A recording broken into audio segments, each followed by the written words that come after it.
Hello guys, how are you doing? Welcome back to another video quick tip. And after my last video about frequency separation, I told you that I wouldn't use this technique of frequency separation, for example, on the chest, or of course not on the face as well, due to the fact that there's a different light distribution, and there are too many different light distributions, and that's why this kind of frequency separation is not working there. So, and I said you also that I use inverted high pass there instead, and which is basically a very old and very easy technique. I think it was before frequency separation even was used. And you asked me to do a video quick tip on that, on how I use it. So basically, I don't think there's much difference or there's a different way, but of course, that's your wish and I will go for that. So let me show you how I use inverted high pass filter. So first of all, I'm retouching here a picture of Anna Tomo from Romania. And I did already a couple of slide steps, which I will show you now. Basically, the first one is I painted a little bit of light here into the face to draw a little bit more attention to there. Also, the hair was quite dark, so I brightened it up a little bit. And in the same time, I did some slight healing brush and Dutch burn. You're hardly even able to see it, but you see it here a little bit, and also here in this in the body I darkened a little bit to make it a little bit more clean for YouTube, because otherwise I think this video will be taken off by YouTube again. So so I can show it. I did the Dutch and burn there. So next I did some liquefying, so to get the hip a little bit thinner and more dynamic. And then I did some more Dutch and burn basically here on the shoulder, as I didn't like the light spot here. So we just took this one away and evened this area.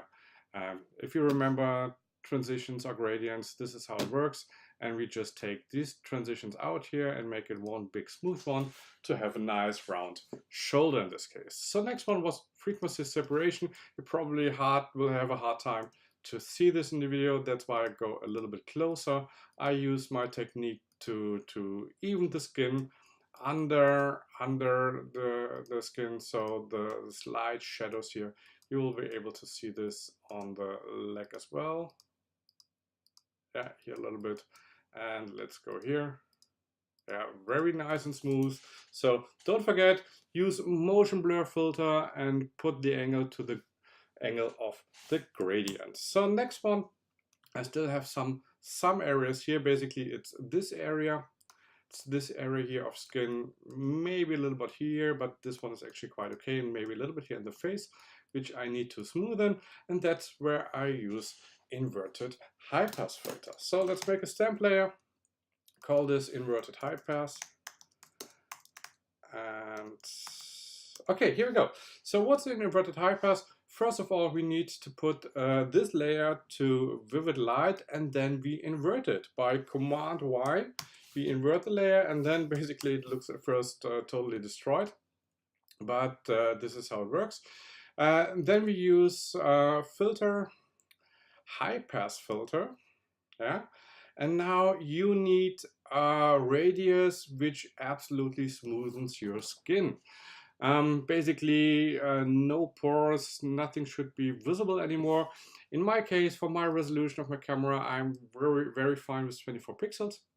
But give it a try, do some less, do some more, and check where is a good point for you, where you don't see any pores anymore, and when it looks totally smashed and totally smooth. So picture looks even more destroyed, but now we get back a little bit of the sharpness. And by the way, on the high pass filter, I use a radius which can be divided by 3 or can be divided by 2. So usually to get back the sharpness now, I use the Gaussian blur filter, and you might ask yourself now, why does the Gaussian blur bring back sharpness? Usually it's supposed to blur. Well, that's because we inverted this layer before, and that's why all the filters doing exactly the opposite. So, and we now bring back sharpness with the Gaussian blur filter. And usually I use here a radius of 8, which would be a third of 24, or even 12, which is like the half of 24. It depends a little bit on how much I want to smoothen the skin. I wouldn't use less. I wouldn't use a fourth because that's way too smooth for me or way too soft. So a third or half is usually fine. So for you guys, so you will be able to see it a little bit better, I will use now 8 pixels, which is a third. I tested it before and usually I would use 12, but I hope you will see this technique even better by using 8 pixels. So, okay, let's say okay. And of course, if you have a look at the overall picture, it looks way too smooth and way too soft over the whole body. That's why you need to double click now. Double click on the layer and then you get to the layer styles. And then we have two important sliders here. One is called this layer and the other one is called the underlying layer. So basically, if we use these little triangles here and if we pull them to the right, let's see, then at a certain point, the underlying layers will start to come through. You see this here very clearly. The problem is it suddenly appears and it has some harsh edges, and this is not what we want. But if you use the option or the Alt key and press right next to these layers, to these triangles, you can split them and then you make some nice transition, some nice gradient in there. And this is how you mix this layer with the underlying layer very smoothly. And now if we say okay and look at the before and after, this already looks much smoother and it saves us a little bit the edges. Still we see we have some problem here on the edges. There it's getting too smooth and we're losing really transition of the light.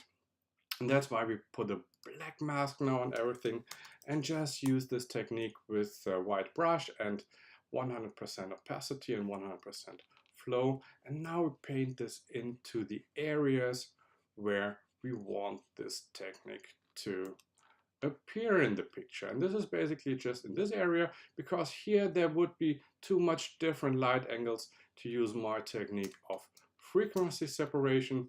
Yes, you might use it here on the belly a little bit as well, maybe in this area here, and then maybe a little bit here on this facial area. You can go in here and we can go even across the hairs. This is not disturbing for us, just smooth this a little bit. So let's go closer and see the before and after. I hope you will be able to see this in the video. You can see this basically here on the edges really well, but it's also here in the middle. It's just a softener where you need to be very careful not to do it too much. I just use this for finishing my skin retouching. So after I did dodge and burn, after I did a frequency separation on the arms and on the legs, then I usually use a very soft way of inverted high pass on the areas where I'm not 100% happy yet, to give a nice smooth finish. So that's basically it. And I will continue now on this picture. I will use my skin tone techniques.